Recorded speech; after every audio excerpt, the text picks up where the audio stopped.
जय श्री राम मित्रों। Dictation start.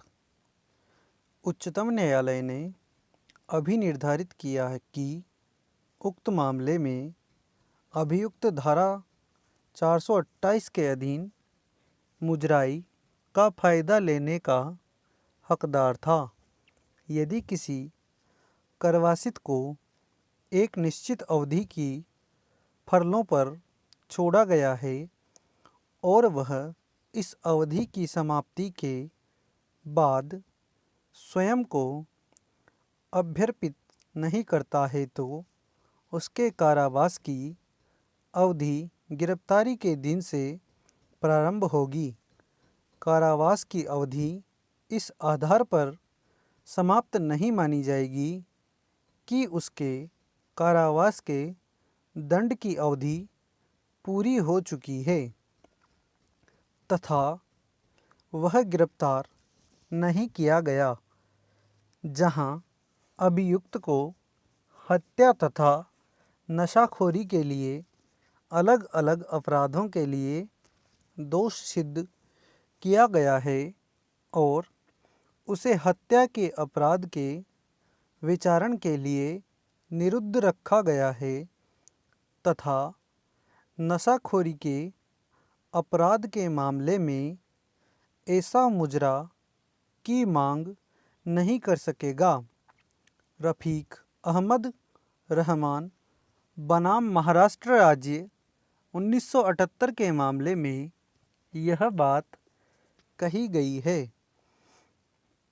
Chinnaswamy बनाम तमिलनाडु राज्य 1984 के मामले में कहा गया है कि यदि अभियुक्त कई अपराधों के लिए दोष सिद्धि हुई हो तथा उन सभी की सजाएं साथ साथ चल रही हो तो उसे तीनों अपराधों की सजा के विरुद्ध मुजरा का अधिकार होगा।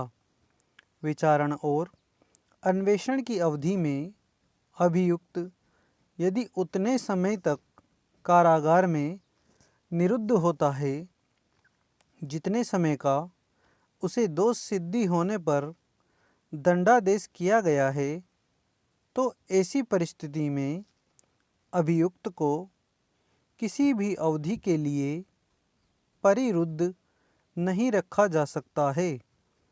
अर्थात यदि अभियुक्त को 6 माह का कारावास दोष सिद्ध होने पर दिया जाता है और अभियुक्त ऐसे दंडादेश के पूर्व ही अन्वेषण और जांच की अवधि में 6 माह का कारावास काट चुका है तो उसे पुनः कारावास में नहीं भेजा जाएगा। अब्दुल अजीज बनाम सहायक कलेक्टर केरल के वाद में यह अभी निर्धारित किया गया कि कारावास के दंड में से उसकी निवारक निरोध की अवधि का मुजरा धारा 428 के इसके अंतर्गत अनुज्ञेय नहीं है क्योंकि निवारक निरोध को कारावास की अवधि नहीं माना गया है।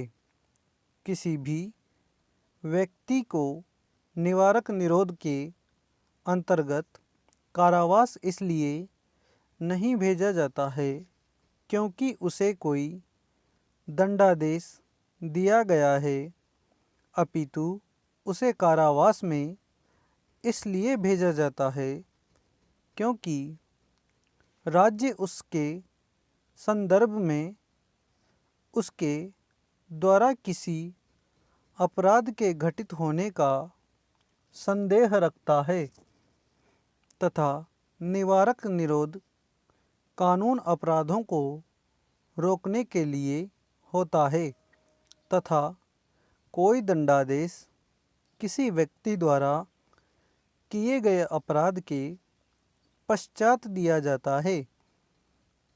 चंपालाल शाह बनाम महाराष्ट्र राज्य के मामले में अभियुक्तों को न्यायालय द्वारा दोष मुक्त कर दिया गया था। इसके पश्चात उसे निवारक निरोध में रखा गया। इसके बाद राज्य द्वारा अभियुक्त की दोष सिद्धि के विरुद्ध अपील की जाने पर उसे सिद्ध दोष ठहराया गया। अभियुक्त ने निवारक निरोध की अवधि को कारावास की सज़ा में से मुजरा की मांग की थी। इस पर कोर्ट में यह अभी निर्धारित किया गया कि अभियुक्त का निरोध ना तो दोष सिद्धि के अनुसरण में था और ना ही विचारण की अवधि में था, तथा उसे धारा 428 के अधीन कारावास के दंड में से मुजरा नहीं किया जा सकता। स्टॉप। धन्यवाद।